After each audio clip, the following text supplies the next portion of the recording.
നമസ്കാരം. First channel media ന്യൂസിലേക്ക് ഏവർക്കും സ്വാഗതം.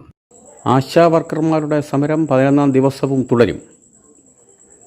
ഉപാധിരഹിത ഓണറേറിയം സർക്കാർ പ്രഖ്യാപിച്ചെങ്കിലും ആവശ്യങ്ങളെല്ലാം അനുവദിക്കുന്നവരെ സമരം തുടരാൻ തീരുമാനം. നാളെ മഹാസംഗമം.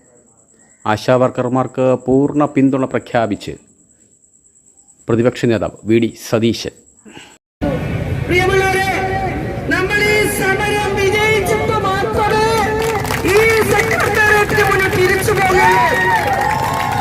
കഴിഞ്ഞ 10 ദിവസമായി സെക്രട്ടേറിയറ്റിന് മുന്നിൽ നടക്കുന്ന ആശാ വർക്കർമാരുടെ സമരം അതിശക്തമായി തന്നെ തുടരുകയാണ്. ആശാ വർക്കർമാരുടെ സമരം തണുപ്പിക്കുന്നതിന് സർക്കാർ ചില ആനുകൂല്യങ്ങൾ പ്രഖ്യാപിച്ചെങ്കിലും അതിൽ സംതൃപ്തി ആവാതെ തങ്ങളുടെ ആവശ്യങ്ങളെല്ലാം പരിഹരിക്കുന്നവരെ സമരം തുടരാനാണ് തീരുമാനമെന്ന് നേതാക്കൾ അറിയിച്ചു. ആശാ വർക്കർമാരുടെ 10ാം ദിവസത്തെ സമരത്തിൽ പ്രതിപക്ഷ നേതാവ് വി ഡി സതീശൻ സെക്രട്ടേറിയറ്റിന് മുന്നിലെത്തി ആശാ വർക്കർമാർക്കിടെ സമരത്തിന് പൂർണ്ണ പിന്തുണ പ്രഖ്യാപിച്ചു. സമരം തുടർന്ന സാഹചര്യത്തിൽ വ്യാഴാഴ്ച മഹാസംഗമം സംഘടിപ്പിക്കാനാണ് ആശാ വർക്കർമാരുടെ സമരസമിതിയുടെ തീരുമാനം.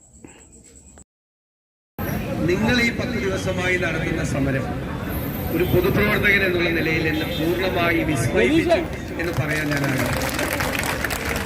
ഞാനിതിന്റെ 1ാമത്തെ ദിവസം ഇതിന്റെ മുമ്പിലൂടെ നടന്ന് വേറെ പരിപാടി ഉദ്ഘാടനം ചെയ്യാൻ പോയത് അപ്പുറത്തും ഇപ്പുറത്തൊക്കെ നിങ്ങൾ അഭിവാദ്യം ചെയ്തിട്ടാണ് പോയത്. അന്ന് മുതൽ ഞാൻ ഈ സമരം ശ്രദ്ധിക്കുകയാണ്. കേരളത്തിലെ ഈ സമരശക്തി എന്താണ് എന്ന് ഞാനടക്കമുള്ള മുഴുവൻ പൊതുപ്രവർത്തകരെയും ബോധ്യപ്പെടുത്തിയ ഒരു സമരമാണ്. കേരളത്തിലെ സ്ത്രീകൾക്ക് എല്ലാവരും ഉറപ്പിക്കാൻ പറ്റും എന്നാണ് നിങ്ങൾക്ക് ബോധ്യപ്പെടുത്തി. സ്റ്റേഷനിൽ ഹാജരാകണം പറയുക. നിയമം ലംഘിച്ച് എന്ത് നിയമമാണ് ഈ പാവങ്ങൾ ലംഘിച്ചത്? പേടിപ്പിക്കാൻ നോക്കുക. അതൊന്നും നിങ്ങൾ പേടിക്കണ്ട. അതൊക്കെ വരുമ്പോൾ ഞങ്ങളെല്ലാം നിങ്ങളുടെ കൂടെ ഉണ്ടാവും. സമരം ചെയ്ത അതിന്റെ നേതാക്കളോട് പോലീസ് സ്റ്റേഷൻ ഹാജരാകുമ്പോൾ ഇപ്പൊ പ്രസംഗം കേട്ടപ്പോൾ എനിക്ക് മനസ്സിലായി, പോലീസ് സ്റ്റേഷനിലൊന്നും ചെല്ലാന്നും പറഞ്ഞു കഴിഞ്ഞാൽ തോറ്റ് പിന്മടങ്ങേണ്ട ആളൊന്നും അല്ല ഇതിനെയൊക്കെ തലപ്പിച്ചിരിക്കുന്നത്. ഞാൻ അഭിനന്ദിക്കുകയാണ് നിങ്ങളെ. തീർച്ചയായും ഞാൻ ഒരു കാര്യം കൂടി പറയുന്നു. കേരളത്തിലെ പ്രതിപക്ഷം ഐക്യജനാധിപത്യ മുന്നണി ഈ സമരത്തിന് പൂർണ്ണമായ പിന്തുണ വാക്കാണ്. എല്ലാവരും ഈ സമരത്തിന് പിന്തുണ നൽകാൻ മുഴുവൻ നേതാക്കളോടും മുഴുവൻ ആളുകളോടും ഞങ്ങൾ അഭ്യർത്ഥിച്ചിട്ടുണ്ട്. ഈ സമരം വൻ വിജയമായി മാറും.